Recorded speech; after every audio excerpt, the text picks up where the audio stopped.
up, Internet? It's Angie Michael. Welcome to today's episode review of Power Rangers Beast Morphers Season 2, Episode 14. Or if you have not seen this episode yet, then you can go watch it yourself. I'm gonna link the Australia Facebook page for Power Rangers down here in the description if you want to see it. If you want to see more Power Ranger videos from me, you know what to do. Make sure you hit that subscribe button and make sure you hit the notification bell. That way you don't miss a single video. So we kick off the episode with Nate's parents coming back, and I thought, oh god, here we go. This episode's gonna be really interesting, isn't it? So then we see that his parents come back, they meet everybody. But then what I thought would happen next is that as they dropped off their luggage, the parents did, I thought Ben and Betty were gonna drop one of the luggages, and then Evox or Robo Blaze or Robo Roxy were going to come in and try to steal one of the luggages to use that as a monster of the week. That did not happen, and we'll get to that in a second. So then we see Nate and the parents talking together, thinking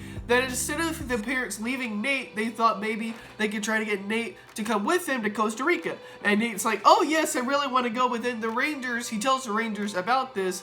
And Nate's like, well, what do I do now? I don't know whether to go with them or to stay here. We see Nate trying to teach everyone how everything works. So then we see the one part where Steel and Nate are out and they are scanning flowers and whatnot. And so then here comes Robo Roxy, just randomly out of nowhere, coming in trying to, be the star of the show, if you will. So then we see her and the Rangers fighting, and before Robo Roxy is destroyed, we see her stealing the DNA scanner that Nate and Steel had, scanning the flowers.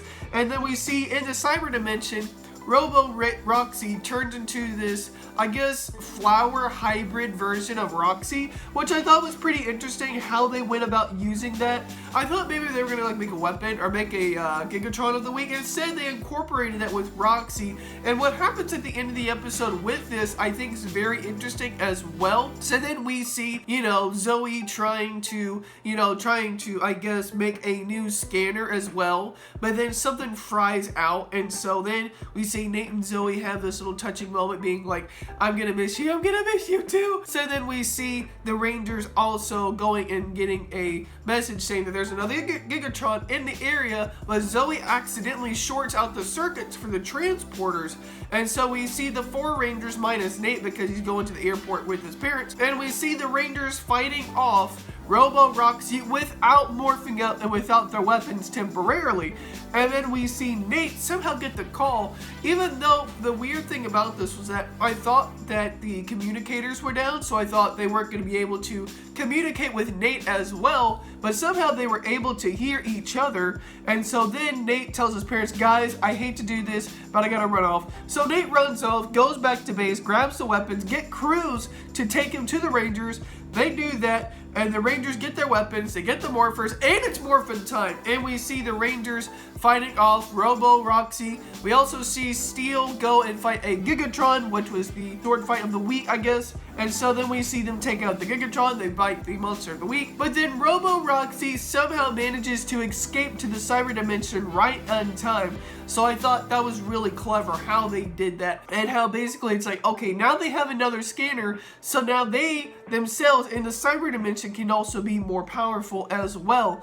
Then this is where I got worried, because I thought that the payoff for the parents and them leaving, because I knew obviously that Nate was going to be staying with the Rangers, how they were able to pay this off. I didn't know where they were going with this until I saw at the end where it was like, guys, I know that I want to go with you guys, but unfortunately I'm staying here. And then the parents were like, oh, we totally understand. And I thought this, the way they did this at the end, where they basically said goodbye to the parents, I thought this was really neat. I was worried that they were gonna have some weird payoff, but I really liked the way they did this. And so there it is in 5 minutes. Honestly, I actually quite enjoyed the episode. We didn't see, Nate just running off and leaving in Costa Rica, and then somehow being able to transport all the way to, where the Rangers were, and then, the parents be like, you know what, if you keep transporting, you're not going to come back, or something like that. I thought that was going to happen, but instead we got a really nice episode. We had a really touching moment with Nate and Zoe.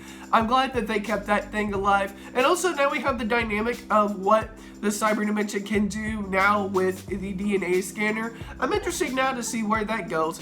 Overall, I would give this episode a 4 out of 5, so now it's your turn. What did you guys think of this episode? Did you enjoy it? Did you not enjoy it? If you enjoyed this video, make sure to leave a like and also subscribe, hit the notification bell if you have not done so already. And until next time, I'm Andrew Michael, and I hope you guys have a fantastic 4th of July.